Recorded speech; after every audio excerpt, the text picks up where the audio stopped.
안녕하세요. 코딩 개구리입니다. 이번 시간에는 JS 중급 문법 프로토타입 파트 2입니다. 지난 시간에 저희가 프로토타입에 대해서 배워봤는데요. 이번 시간에는 한 발짝 더 나아가서 좀 더 헷갈릴 만한 개념들을 위주로 정리해봤습니다. 자, 그래서 바로 시작해볼까요? 먼저 섹션 1입니다. 인스턴스 오브라는 연산자인데, 인스턴스 오브 연산자는 이 프로토타입 체이닝 여부를 확인해 줄 수 있습니다. 그래서 어떻게 쓰냐? 먼저 인스턴스 객체를 앞에 두고 그 다음에 연산자를 쓰고 그 뒤에는 생성자 함수를 넣어주시면 됩니다. 자, 그래서 이렇게 만약에 쓴다. 그러면 이 인스턴스와 연결된 모든 프로토타입 체인 어딘가에 이 뒤에 있는 생성자 함수의 점 프로토타입, 다시 말해서 프로토타입 프로퍼티가 있냐를 검사하는 연산자입니다. 예제로 바로 넘어가 볼게요. 자, 여기 보시면 저는 먼저 이 컴포넌트 생성자 함수를 만들어 뒀고, 버튼 생성자 함수를 만들어 뒀습니다. 일단은 이 컴포넌트와 버튼 프로토타입을 제가 연결을 안 해뒀는데, 지금 상황에서 한번 보시면 콘솔 로그로 찍어 볼게요. 한번. 그 버튼의 프로토타입과 이제 오브젝트.get 프로토타입으로 버튼 프로토타입을 한번 넣어보고, 자, 이거와 컴포넌트의 프로토타입이 같은지 당연히 안 같겠죠? 그래서 false. 당연히 아무 연결을 안 해놨기 때문에 기본적으로 이제 오브젝트 프로토타입과 연결이 돼 있을 거예요. true. 자, 그런데 만약에 제가 이 버튼 프로토타입에다가 오브젝트 create로 컴포넌트 프로토타입을 연결시켜 준다면 이제 다르게 찍히겠죠? false라고. 당연히 이 컴포넌트 프로토타입이 잘 연결이 됐을 겁니다. 자, 아무튼 저 요거는 일단 주석 처리를 할게요. 그리고 저는 이 버튼 1이라는 인스턴스를 만들어 뒀는데 이 인스턴스 오브를 활용해서 과연 앱 체이닝이 잘 되어 있는지 한번 확인해 볼게요. 그래서 컨솔 로그로 찍어 볼 건데 먼저 이 인스턴스 객체 이름을 가져오고 인스턴스 오브 써주시고 그 다음에 생성자 이름인 버튼 이렇게 해주시면 됩니다. 추루라고 잘 나오네요.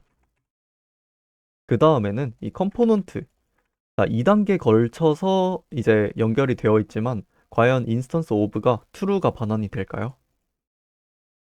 요거는 지워주시고 네, true가 잘 반환이 되네요. 그래서 꼭 직계 부모가 아니더라도 이렇게 한 단계 더 건넌 부모더라도 이제 인스턴스 오브는 true를 반환한다 이렇게 보시면 될 것 같고 이제 마지막에 이 컴포넌트의 프로토타입 같은 경우에는 그 슬롯 안에 오브젝트 프로토타입이 당연히 들어가 있겠죠. 그래서 그거를 당연히 들어가 있으니까 이 버튼 1에 인스턴스 오브를 써도 괜찮을 것 같아요. 한번 볼게요. 네, 이렇게 true가 잘 들어가네요. 그래서 이 인스턴스 오브는 어, 이 프로토타입 체이닝 모두 다 거슬러 올라가면서 뒤에 있는 함수 생성자의 프로토타입, 그러니까 프로퍼티, 객체가 있는지, 연결이 되어 있는지 확인해 보는 그런 연산자가 되겠습니다. 그 다음에는 이 점 프로토타입에 프로퍼티를 넣어서 저희가 이제 인스턴스를 만들 때마다 이 안에 있는 내용들을 공유하고 그런 장점이 있었죠. 근데 이렇게 할 때 조심해야 되는 점을 한번 소개해 볼게요. 자, 먼저 이렇게 주라는 생성자 함수를 만들어 둘게요. 그리고 이제 막 동물원을 여러 개 개장할 건데 먼저 그렇게 하기 전에 주점 프로토타입에 제가 간단한 함수를 하나 넣어 줄게요. 그래서 introduce 이렇게 해가지고 펑션 그리고 컨솔 로그로 환영합니다. 동물원입니다. 라는 함수를 이제 모든 인스턴스와 공유하겠다 라고 할게요. 자, 그래서 근데 이렇게 메서드만 넣을 수도 있겠지만 변수 값들을 넣어둘 수도 있습니다. 이런 식으로 타입은 주 이렇게 이름 타입을 넣어줄 수도 있습니다. 자, 한번 인스턴스로 여러 개의 동물원을 개장해 볼게요. 컨스트 주1은 new 주 그리고 주2는 new 주 이런 식으로 할 수 있고 자, 당연히 주1에 introduce 이런 거 호출할 수 있고 주2도 introduce로 이렇게 잘 호출이 되죠. 그래서 이 프로토타입 내부에 있는 그런 요소들은 다 공유된다. 주 1이든 주 2든 주 뭐 100이든. 자, 그런데 이럴 때 조심해야 되는 점이 있습니다. 이 프로토타입에 넣으면 안 되는 게 있어요. 기본적으로 인스턴스마다 달라지는 값들은 이 프로토타입에 넣으면 큰일 납니다. 한번 예시를 들어볼게요. 예를 들어서 여기에서 제가 주점 프로토타입에다가 애니멀스라고 해가지고 배열로 넣어두고 이제 애니멀스를 이제 동물원마다 관리하는 그런 차원에서 이렇게 넣어봤습니다. 그래서 예를 들어서 이 주점 애니멀스 접근할 수 있겠죠, 당연히. 이런 식으로 접근하고 이제 예를 들어 첫 번째 동물원에 동물을 하나 추가해 볼게요. 예를 들어 이렇게 양을 하나 추가하고 이런 식으로 추가하면 잘 추가가 되는지 한번 확인해 볼게요. 그래서 콘솔 로그로 이렇게 하면 되죠. 주원의 애니멀스 이렇게 한번 출력해 볼게요. 쉽이 잘 나오네요. 하나 더 추가할게요. 쉽 말고 뭐 울프 이렇게 추가해 볼게요. 그러면 이렇게 잘 나오는데 자, 문제가 뭐냐? 만약에 주 2로 출력을 해도 분명히 다른 동물원인데 주 1에서 넣은 동물들이 들어가 있어요. 이게 왜 그러냐면 프로토타입의 이 변수를 모든 인스턴스가 공유하기 때문인데요. 그래서 이런 애니멀스 같이 모든 동물원마다 달라져야 되는 값들은 이 프로토타입 안에 넣으시면 안 됩니다. 그래서 이렇게 하지 않고 지워주시고 자, 여기 다시 생성자 함수로 들어가서 여기에서 이제 this.animals는 이렇게 네, 이 생성자 함수 안에서 이제 정의를 해둬야 돼요. 자, 이제 다시 잘 바뀌는지 한번 볼게요. 자, 먼저 주 1의 애니멀스 푸시 해놨죠? 다시 이 쉽이랑 울프가 없어졌죠? 다시 한번 만약에 주 2의 애니멀스의 푸시 프로그라고 해볼게요. 자, 그러면 주 2의 애니멀스는 당연히 프로그가 출력되게 됩니다. 자, 그래서 이런 식으로 사실 푸시를 개별적으로 할 수도 있겠지만 이런 푸시 되는 그런 함수는 당연히 여기에 만들어 주시는 게 좋아요. 프로토타입 안에 만들어 주면 좋다. 자, 그래서 add animal 이라고 할게요. 그래서 여기에 애니멀을 받을 거예요. 그리고 콘솔 로그를 찍는 게 아니라 this.animals에다가 push animal을 해주시면 됩니다. 자, 이런 식으로 해주시면 introduce 요거는 이제 없애주고 자, 그러면 지금 add animal이 되어 있으니까 한번 해볼까요? 자, 저기 주1에다가 add animal 해가지고 ship 이렇게 하고 보시면 주1의 animals 출력해 볼게요. ship 잘 들어갔죠? 자, 그래서 이런 식으로 역할 구분을 해주는 게 좋아요. 만약에 인스턴스마다 다른 값들을 가지고 있어야 되는 그런 변수들 같은 경우에는 이렇게 this로 생성자 함수 내부에서 작성해 주시는 게 좋고 만약에 이렇게 공통되는 함수다 이러면 프로토타입 내부에 공유해 주시면 되겠습니다. 뭐 이런 것도 있을 수 있겠죠. 자, 한번 이거 복사해서 프로토타입에서 show animal num 이렇게 할게요. 그래서 동물들이 몇 마리 있는지 이제 확인해 주는 그런 함수인데요. this.animals에 이렇게 하지 말고 콘솔 로그로 이렇게 해가지고 this.animals의 length를 가져와서 말이 있습니다. 라고 출력해주는 함수는 당연히 프로토타입 내부에 정의해두는 게 좋겠죠. 이거는 굳이 여기에 정의해줄 필요가 없습니다. 그러면 이제 인스턴스마다 함수가 새로 생성되니까 좋은 그런 패턴은 아니고요. 그래서 프로토타입 내부에 show animal num을 넣어놓고 한번 출력해 보도록 할게요. 자, 좀 동물들을 좀 몇 개 더 넣어볼게요. 그래서 쉬 말고 울프 그리고 frog 이렇게 넣어주시고 한번 주1에 어 이거를 좀 없애고 주1에 show animal num을 한번 출력해 볼게요. 자, 보시면 3마리 있습니다 라고 잘 나오죠. 그래서 정리하자면 프로토타입에는 꼭 상수 혹은 공유하는 함수만 프로토타입에 올려야 된다. 그리고 개별적으로 관리해야 되는 값 혹은 변하는 값, 변하는 상태값 등은 프로토타입에 올리면 안 된다. 라고 기억해 주시면 좋을 것 같아요. 자, 그 다음에는 섹션 3, parent.col에 대해서 배워볼게요. 자, 먼저 예제를 통해서 한번 확인해 볼 건데, 먼저 function food라는 어떤 생성자 함수를 만들고 이 내부에 this 예를 들어서 타입은 음식 이런 식으로 정해 두겠습니다. 자, 그러면 저희가 만약에 이 food를 통해서 인스턴스를 만들면 예를 들어 const 커피는 new food 이런 식으로 인스턴스를 생성할 수 있었는데 당연히 커피 타입에 접근할 수 있었습니다. 그래서 한번 콘솔 로그로 찍어 볼게요. 자, 음식이라고 나오죠? 이 커피도.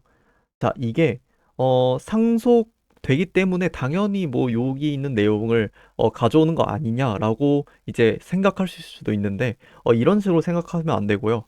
이 커피가 이 푸드의 생성자 함수를 호출했기 때문이라고 보시면 됩니다. 자, 왜 이렇게 생각해야 되냐? 한번 두 번째 예제를 확인해 볼게요. 자, 이렇게 커피를 이번에는 생성자 함수로 둘게요. 커피 이렇게 해가지고 스펠링이 이게 맞겠죠? 네.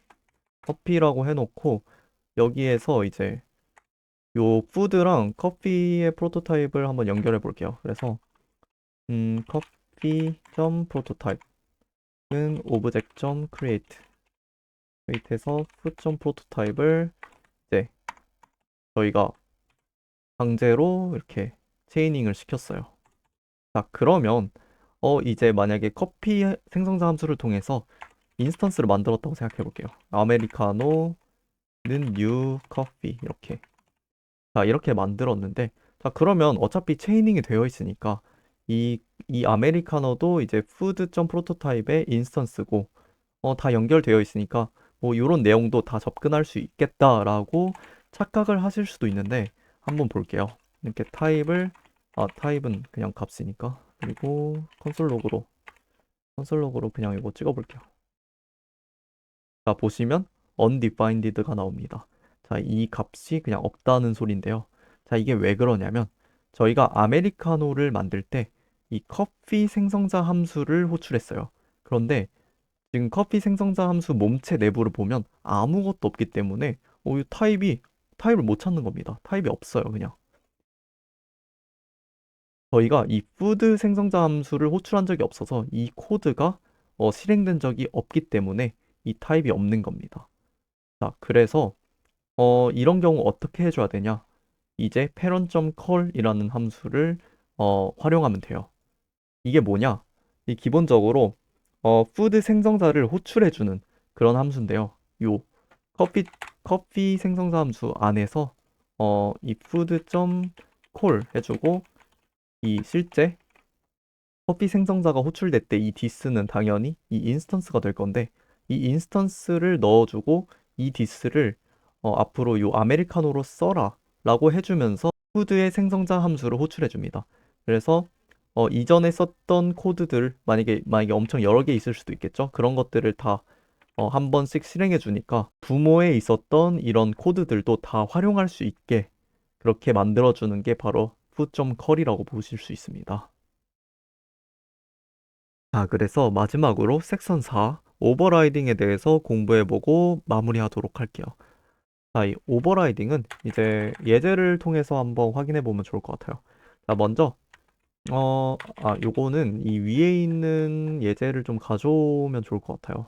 가져오고 여기 false 빼주고 요 뒤에 false를 붙여서 네, 잘 보이게 하고 자, 지금 요런 거 필요 없는 것들은 좀 뺄게요. 이런 거 빼고 네, 일단은 생성자 함수들끼리 이제 프로토타입 체이닝을 해준 상태까지 만들고 이 아메리카노라는 인스턴스를 만든 것까지 가져올게요. 자, 그래서 이 상태인데, 자, 만약에 이 푸드에 food.prototype에 eat라는 게 있어요. eat라는 메서드를 만들어 둘게요.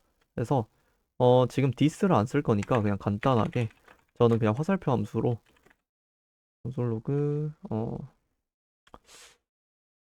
냠냠냠이라고 공통 함수를 만들어 두고 이런 경우에 당연히 이 아메리카노에 eat 호출을 하면 냠냠냠이 나올 거예요. 자, 그런데 만약에 커피 프로토타입 안에서도 it가 있으면 어떻게 될까요? 커피의 잠시만요. 커피의 프로토타입에서 it를 이제 여기에서도 이제 좀 다르게 음 꿀꺽 꿀꺽 이렇게 하면 꿀꺽꿀꺽이 나오게 됩니다. 자, 지금 이런 현상이 바로 오버라이딩 혹은 쉐도잉이라고 하는데요. 만약에 이렇게 it을 호출했을 때 이 아메리카노 인스턴스는 이 it을 찾아다닙니다. it에 대한 정의가 어딨나 찾아다니는데 이제 아래에서 위로 찾아가요. 그래서 먼저 자기 인스턴스를 먼저 참고한 다음에 인스턴스가 없으면 그때 말했던 프로토타입 슬롯을 보고 다시 이 커피점 프로토타입 안에 들어가서 이 it을 찾게 되겠죠. 그래서 이 꿀꺽꿀꺽을 찾았다 라고 하면 바로 멈춥니다. 그 위에 있는 그 food.점 프로토타입까지 가지 않아요. 그래서 오버라이딩 같은 경우에는 더 가까운 객체에서 그 값을 찾는다. 이렇게 보시면 좋을 것 같아요. 아메리카노의 it에 제가 또 재정의를 한 번 더 해볼게요. 만약에 함수를 이런 식으로 콘솔 로그로 아메리카노 맛있다 라고 할게요. 자, 이런 경우에는 호출 안 해줬죠? 아메리카노에 it을 호출해주면 아메리카노 맛있다가 나오죠? 자, 지금 인스턴스 내부에 있는 메소드를 호출했는데 어, 만약에 이게 없었으면 다른 값으로 호출됐겠죠? 이런 식으로 냠냠냠. 근데 이런 게 생길 때마다 가까운 쪽에 it이 호출됩니다. 이런 식으로. 네. 자, 그래서 오버라이딩 혹은 쉐도잉은 이렇게 이 메서드 혹은 변수도 돼요. 그래서 이런 값들을 자기 자신 인스턴스부터 시작해서 이 프로토타입 체인을 거슬러 올라가면서 가장 가까운 값을 찾을 때까지 멈추지 않아요. 그래서 만약에 끝까지 올라가면 그 오브젝트 프로토타입까지 올라가겠죠. 거기는 이제 널이기 때문에 거기까지 가면 그냥 없다라고 나올 거예요. 자, 그래서 프로토타입 파트 2는 여기까지 마무리고요. 어떻게 도움이 되셨을지 모르겠는데 다음 시간에는 다른 문법 강의로 찾아뵙도록 하겠습니다. 감사합니다.